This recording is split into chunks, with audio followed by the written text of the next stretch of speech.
Olá, eu sou Michael Marques, eu sou doutorando do programa de pós-graduação em Ciência e Tecnologia de Polímeros do Instituto de Macromoléculas Professora Heloísa Mano. Hoje eu vou falar sobre um dos principais desafios ambientais da atualidade, que é a poluição causada por plásticos. Vou falar especificamente sobre a poluição causada por microplásticos em águas oceânicas, falando um pouco sobre a definição do que são microplásticos, sobre o impacto que esses microplásticos têm nos ecossistemas marinhos e na saúde humana, falar sobre caracterização e falar sobre mitigação dessa poluição causada por microplásticos. Então, o que são esses microplásticos? Os microplásticos, eles são definidos comumente como fragmentos de qualquer tipo de plástico que possuem dimensões variando de 1 micrômetro até 5 milímetros e que são insolúveis em água. Eles podem ser classificados, de acordo com a sua origem, em primários ou secundários, sendo os microplásticos primários aqueles que são gerados nas dimensões que eu citei anteriormente. Então, são produtos que são muito utilizados na indústria de cosméticos, por exemplo, como esfoliantes, em pastas de dente, em abrasivos, em aditivos industriais. Já os microplásticos de origem secundária são aqueles que são gerados a partir da degradação de artefatos plásticos maiores. Por exemplo, uma garrafa PET que vai se degradando e vai chegando na dimensão de microplásticos, uma sacola plástica. E essa degradação ela pode ser química, física ou biológica, né, causada pela radiação ultravioleta, ou pela ação das ondas, ou por micro-organismos. E esses microplásticos, eles possuem um grande impacto nos ecossistemas marinhos. Hoje, os microplásticos já são um problema de escala global. Eles estão presentes em vários ecossistemas, nos rios, nos mares, nos solos. Então, já deixou de ser um problema local para ser um problema global. E os efeitos na saúde humana, eles não são totalmente conhecidos, embora alguns artigos científicos já demonstraram ter encontrado a presença de microplásticos no sangue humano, na placenta, no leite materno, nos pulmões. Isso nos leva a crer que os microplásticos possam ter um potencial tóxico na saúde humana. Aqui nessa imagem nós temos, né, exemplificando aqui essa geração desses microplásticos, tem aqueles, então, que são gerados a partir da degradação dos artefatos plásticos maiores. Nós temos aqueles que são gerados diretamente nessas dimensões, das indústrias, né, produtos de higiene pessoal, as máquinas de lavar roupa, que são um dos maiores geradores de microplástico. Nós temos aqui, né, os peixes, os animais marinhos que acabam se alimentando e se contaminando a partir desses microplásticos. Então, como eu vou falar, dos microplásticos, eles não são mais um problema local, eles são um problema global. Estudos já detectaram a presença de microplásticos em oceanos remotos, como, por exemplo, né, os oceanos Ártico e Antártico. Aqui nessa imagem nós temos a concentração de microplásticos ao redor dos oceanos no mundo, indo aqui da coloração roxa até a coloração laranja, da menor concentração até a maior concentração. E como é que funciona? Por que esses organismos marinhos acabam consumindo os microplásticos? Porque os microplásticos eles acabam sendo confundidos com o plâncton marinho. Então, os peixes eles acabam se alimentando não porque eles gostam de um microplástico, mas sim porque eles confundem aquilo com o seu alimento. Eles podem também ser absorvidos por espécies filtrantes, como os moluscos de bivalves, ou absorvidos em macroalgas. Então, esses peixes, esses seres marinhos, eles acabam por ingerir esse microplástico, e aí ocorrem dois fenômenos. Ocorre o fenômeno da bioacumulação e o fenômeno da biomagnificação. O fenômeno da bioacumulação acontece porque o organismo ele não consegue digerir esse microplástico. Então, quanto mais microplástico ele consome, mais microplástico ele acumula no seu corpo. Já o fenômeno da biomagnificação ocorre quando há transferência desses microplásticos em níveis tróficos, ou seja, na cadeia alimentar. O peixinho, o molusco, ele acaba consumindo esse microplástico, aí vem um peixe médio e consome esse peixe menor, vem um peixe maior e consome esse peixe médio, até que chega nos seres humanos.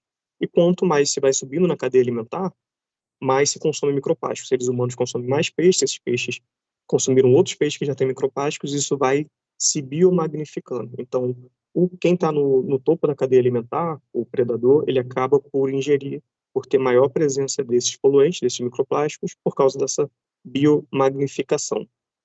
E nós temos estudos aqui, inclusive no Brasil, como esse foi realizado em Goiânia, no estuário, que demonstrou que a concentração de microplásticos era aproximadamente metade da de larvas de peixe. Inclusive, algumas previsões revelam que se o gerenciamento adequado dos resíduos plásticos não for feito, No futuro, os microplásticos no oceano podem exceder o peso total de peixes nos oceanos. Aqui nós temos uma imagem, né, de microplásticos aqui no ambiente marinho. E os microplásticos, eles são de vários tipos, né? Vai depender muito de onde eles foram originados. E aí eles são de várias composições. Pode ser oriundo de PET, de polietileno, de polipropileno, de poliestireno, de nylon, de poliamida. Então, eles têm vários tipos de composição e vários tipos de cores, vários tipos de formatos. Um dos principais formatos de microscópio de microplástico nós temos aqui nessa imagem, aqui na letra A, são os microplásticos na forma de fibra, na letra B, na forma de filme, na letra C, na forma de fragmento, e na letra D, na forma de pellet.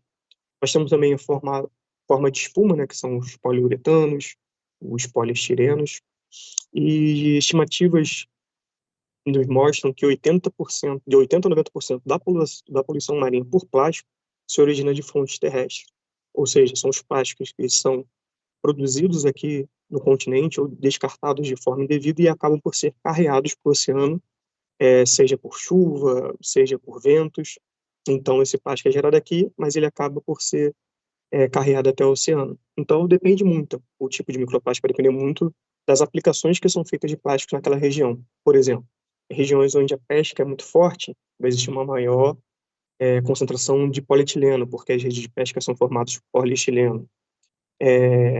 Onde tem aquelas boias que são formadas por poliestireno, então vai ter uma maior presença de poliestireno. Nas áreas costeiras que são adjacentes a cidades com uma densidade populacional muito grande, a maior presença de microplástico vai ser na forma de fibras, né? As fibras sintéticas, que são oriundas das máquinas de lavar roupa. As máquinas de lavar roupa, segundo estudos, podem liberar mais de 1.900 fios a cada lavagem. Então, se não houver um filtro na saída daquela máquina de lavar, esses fios eles vão simplesmente parar no efluente, né, no esgoto doméstico, que vai acabar indo parar no oceano. É o que mostra aqui, nós estamos aqui nessa imagem, uma demonstração disso, né? Os microplásticos são produzidos pelas indústrias, né, pela população, e eles acabam por ser carreados por chuva, vento, efeitos, coisas adversas como tufões, e vão parar ali nos oceanos. Então, é importante que nós possamos caracterizar esses microplásticos para que o tratamento devido possa ser dado. Então, o tratamento que vai ser dado com polietileno vai ser diferente do tratamento que vai ser dado com poliestireno, que vai ser diferente do tratamento que vai ser dado com uma poliamida. Então, é necessário que haja uma identificação desses microplásticos, que haja uma caracterização desses microplásticos. Então, vou falar aqui sobre 3 técnicas que são muito utilizadas para a caracterização desses microplásticos. Uma dessas técnicas é a espectroscopia infravermelha com transformada de Fourier. Como é que funciona essa técnica? O espectrômetro ele envia raios infravermelhos para os microplásticos e esses raios infravermelhos batem ali na superfície do microplástico, né? As partículas eles acabam absorvendo e refletindo em diferentes comprimentos de ondas, dependendo da sua composição. Essa radiação, quando ela é retornada, ela é detectada e analisada, convertida ali no computador, analisada pelo espectrômetro, e a partir de uma biblioteca já com polímeros já conhecidos, é possível você identificar aquele tipo de microplástico. O infravermelho, então, ele é um método onde é possível se determinar a composição química, é um método preciso e confiável na identificação de polímeros. Aqui, por exemplo, nós temos um microplástico, né, que de oriundo de poliéster, bateu 87% com o espectro de infravermelho do poliéster. Aqui nós temos um que bateu 86% com a poliamida e outro 93% com polipropileno. O infravermelho, então, ele irradia ali e dependendo da ligação química que tenha, seja uma C dupla O, seja uma C, uma carbono-nitrogênio, uma carbono-carbono, você vai ter uma informação diferente aqui de comprimento de onda e a partir desse espectro é comparado com uma biblioteca já de espectros de polímeros e é possível identificar qual o tipo de microplástico que está sendo analisado ali. Um outro método é a espectroscopia Raman, que é uma técnica que expõe essas amostras à luz laser. A luz ela irradia ali, então ela é espalhada em diversas direções e a partir daí é possível, depois de detectar esse sinal, obter uma informação sobre a estrutura do polímero. Uma técnica também não invasiva, ela pode ser aplicada, por exemplo, diretamente no filtro. Então, se for fazer uma análise dos microplásticos presentes ali no filtro que é colocado numa máquina de lavar ou numa embarcação, então é possível fazer uma análise diretamente ali naquele filtro utilizando o Raman. Aqui nós temos exemplo de uma imagem ótica de alta resolução, aqui o espectro de Raman do PET, né, no caso aqui do micropet. E uma outra técnica muito utilizada é a espectroscopia de ressonância magnética nuclear de hidrogênio. A espectroscopia, a RMN, já é uma técnica muito utilizada para a identificação de compostos químicos e elucidação de estrutura de moléculas e macromoléculas. É uma ferramenta analítica muito poderosa, possui um caráter não destrutivo e, através da RMN, é possível detectar vários compostos que estejam misturados. Então, se houver uma mistura de microplásticos, é possível identificar cada microplástico individualmente utilizando a ressonância magnética nuclear. Não existe uma necessidade de separar previamente esses microplásticos para que eles possam ser identificados. Através da RMN é possível identificar eles misturados. Temos a RMN de soluções, né, de líquidos, e também a RMN de estados sólidos, que não necessita que esses polímeros, né, esses microplásticos, estejam solubilizados no solvente deuterado, por exemplo. Então, a RMN é uma técnica, é uma ferramenta analítica poderosa para identificar esses microplásticos que estão presentes na água oceânica. Aqui nós temos exemplo de um espectro de hidrogênio, de RMN, de grânulo de ABS, né? O espectro aqui de cima foi solubilizado em dimetilsulfóxido deuterado e o de baixo em clorofórmio deuterado. Então, vamos falar um pouco sobre essas estratégias para mitigar a poluição, uma vez que nós já sabemos o que são microplásticos, nós sabemos o efeito que esses microplásticos têm nas espécies aquáticas, nós sabemos que esses microplásticos eles acabam vindo parar nos seres humanos, então nós precisamos de estratégias que nos ajudem a mitigar essa poluição causada por microplásticos. Então, os países, como o microplástico já é um problema global, os países têm desenvolvido legislações que visam proibir e mitigar essa poluição por microplásticos. Então, por exemplo, nos Estados Unidos nós temos a Microbridge Free Waters. Ela proíbe a fabricação e distribuição de produtos cosméticos enxaguáveis.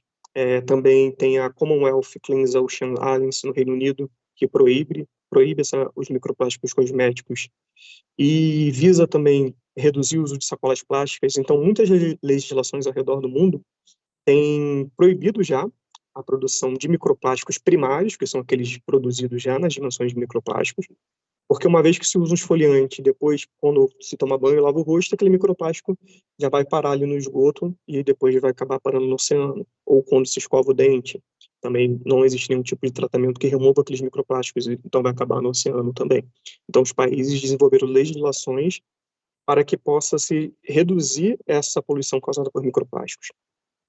Movimentos também, muitas leis também têm visado reduzir o uso de plásticos de uso único, por exemplo, um copo plástico é usado e é descartado uma vez, ou uma sacola plástica. Então, investir mais em produtos plásticos que possam ter vários usos para minimizar essa poluição causada por plásticos.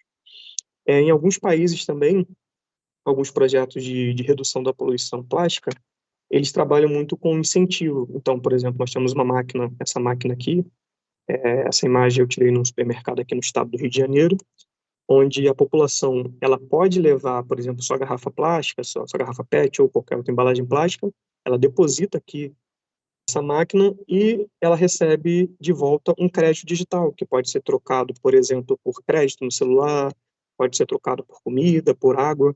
Então, é um projeto bastante interessante de incentivar a população, de trazer essa conscientização ambiental, utilizando uma recompensa, para que a população possa aderir mais a esses projetos de, de reciclagem de plásticos também. E aqui eu vou falar sobre duas estratégias que já são utilizadas para remover a poluição causada por microplásticos, que são coisas bem recentes. Até há pouco tempo tinha que se investir muito de não produzir mais microplásticos, porque não era possível remover esses microplásticos. Hoje nós já temos estratégias onde é possível remover esses microplásticos. Então, eu vou falar que tem a pesquisa de os pesquisadores da USP, da Universidade de São Paulo, que desenvolveram uma abordagem nanotecnológica para remover micro e nanoplásticos da água. Como é que eles fizeram isso? Eles pegaram a polidopamina. A polidopamina, ela tem uma característica adesiva muito semelhante à de moluscos marinhos. Então, ela adere com muita intensidade às superfícies. Então, esses pesquisadores pegaram essas nanopartículas magnéticas de óxido de ferro, combinaram com a polidopamina. Então, essa polidopamina com o óxido de ferro, ela vai aderir a esses microplásticos que estão na água, e depois isso pode ser removido utilizando-se um ímã, que vai atrair aquelas partículas ali magnéticas. Nesse estudo aqui também, os pesquisadores acabaram por colocar também a lipase, que é uma enzima que pode degradar o PET. Como eles trabalharam com PET, eles colocaram aqui então. Então, nós temos as nanopartículas magnéticas de óxido de ferro, elas são combinadas com a dopamina, faz a polimerização. Aí você tem o PDA combinado com o óxido de ferro. Eles aderem a lipase aqui.